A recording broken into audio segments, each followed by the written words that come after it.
Hello, everyone, and welcome to part 1 of a series of podcasts titled AP Human Geography with Christopher Verzosa. I'm Christopher Verzosa, and today we will be reading the article under the file Refugees/Europe. Let us begin. As hundreds of Germans held up signs welcoming refugees last weekend, much of Europe watched in bewilderment. Germany is the only country that is welcoming us, said Alali, a 37-year-old from Damascus, Syria, and one of the thousands of refugees who arrived at the main train station in Munich. Nearly all of the refugees had come from Hungary, a country with restrictive immigration policies and where many said the authorities had treated them inhumanly. But why are there such deep divides within Europe? Why do some countries welcome refugees, while others do everything they can to keep them out? The reasons are many, but one stands out. Demographics. In Germany, for instance, a rapidly aging population is becoming increasingly aware of the need to welcome foreigners. Other countries, where the aging trend is much less severe, have fewer incentives to welcome newcomers. A closer look at the following maps, which compare demographic trends across Europe between 2001 and 2011, helps explain some of the reasons Europe is so divided on how to deal with refugees. The maps not only offer explanations, they also show which nations might be missing out on an opportunity for future growth. Germany welcomes refugees to ease its rapid population decline.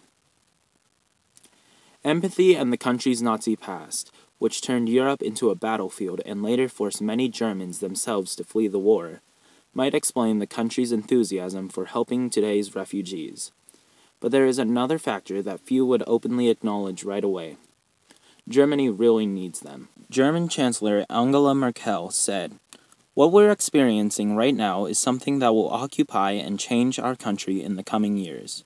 We want this change to be positive." She was referring to a popular argument in the country's discourse on immigration in recent months. Germany is shrinking rapidly, and the trend is expected to get worse in the coming years. By 2060, there will be only about 68 million to 73 million people in Germany, according to current predictions by the country's statistical office, compared with that of 81 million now. Already today, Germany lacks young, skilled workers. Companies are unable to fill hundreds of thousands of jobs because they cannot find enough applicants. On Sunday, Dieter Zschech, the head of a car manufacturer Daimler, said in a newspaper interview, "Most refugees are young, well-educated, and highly motivated. Those are exactly the people we're searching for." European Muslims are indeed on average 8 years younger than the rest of the population, a Pew Research Center study found. Daimler and other countries now want to search for applicants in refugee reception centers to fill their vacancies. Meanwhile, a first job portal has been launched on a website that is supposed to connect refugees with potential employers. The influx of refugees could also benefit German society as a whole.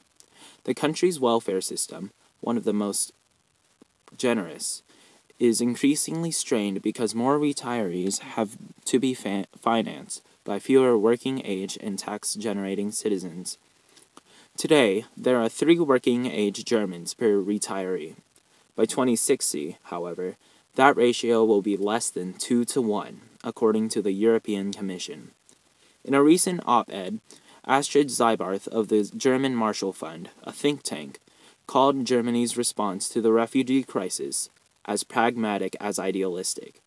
Many Germans might support the influx of refugees for moral reasons right now, but economic reasons might become a bigger part of the political debate in the future, when the challenges of the sudden increase in immigrants become more apparent. Sweden takes in many refugees, but for different reasons. Such economic thinking makes Germany distinct from Sweden, which has recently taken in the highest number of refugees in Europe per capita, despite having a population that isn't declining. Its government has historically been among the world's most accommodating when it comes to refugees, which explains Sweden's quick reaction in the current crisis. Although the Swedish government allows asylum seekers to work immediately, chances of finding a long-term job are low. Nearly half of all foreign-born people ages 25 to 64 are unemployed. There just aren't many jobs anymore for the very low-skilled. Tino Sanaj-Daji, a Swedish economist with the Research Institute of Industrial Economics, was quoted as saying by Al Jazeera English, "In contrast, most unfilled jobs in Germany are offered by technical manufacturers and do not require previous knowledge because workers will be taught in apprenticeship programs. Whereas Germans are particularly looking for engineers and workers with technical skills, many Swedish job vacancies require either European higher education degrees or excellent knowledge of the Swedish language." Britain already has one of Europe's most diverse and stable populations. Britain is among Europe's demographic exceptions. It is predicted to become Europe's most populous country by 2060, thanks to immigration and fertility rates that are higher than most of its neighbors, according to the European Commission. Despite Germany's efforts to attract foreigners and Britain's reluctance to do so, current forecasts predict a migrant proportion of 14% for Britain, but only 9% for Germany by 2060. In Britain, Prime Minister David Cameron has recently focused on a resettlement program for 20,000 additional refugees that would allow in some of the weakest. British commenters have said that this strategy puts moral considerations over economic interest, obviously referring to Germany. Suggestions that Britain is acting more morally than Germany and Austria might sound cynical in those countries. Last weekend alone, 20,000 refugees arrived in Munich, the same number of people Britain now wants to additionally resettle within 5 years. Nevertheless, the British government's stance is supported by a majority of the population. Fears of economic competition and worries over being able to assimilate more foreign-born migrants could explain why sentiments persist. Like Britain, France is among the few countries in Europe with a growing population, thanks to immigration and a high fertility rate. What is particularly striking about the country is its nationwide population growth, even in rural areas. Meanwhile, the country is on persistently high alert. In Paris and in the rest of the country, police officers and soldiers patrol the streets to prevent potential terror attacks. January's attacks targeting a Jewish supermarket and editors critical of Islam have not helped to bridge the rift between France's growing immigrant population and its white majority. Although only 7.5% of the French population is Muslim, conservative politicians are worried about changes in demographics. Jean-François Cope, who later became the president of France's major UMP party, said in 2012, "There are areas where children cannot even eat their pains au chocolat because it's Ramadan."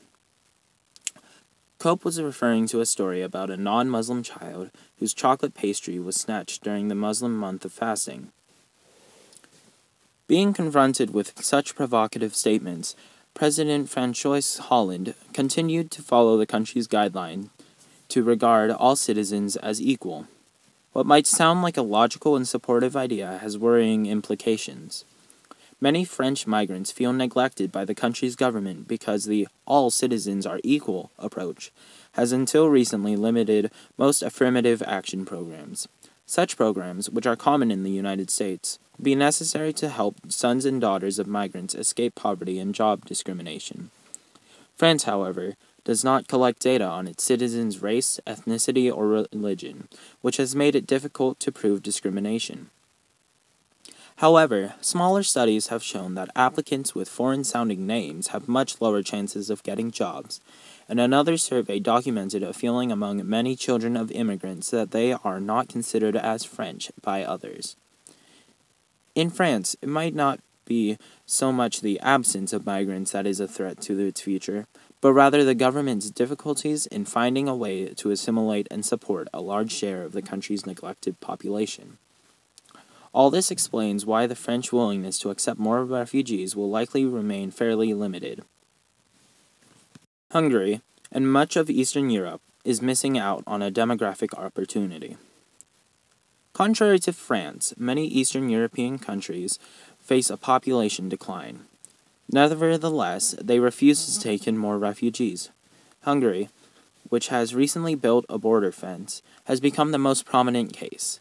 The country's prime minister claimed last week that he was defending European Christianity against Muslim influx. Everything which is now taking place before our eyes threatens to have more explosive consequences for the whole of Europe. He wrote in the co-opt.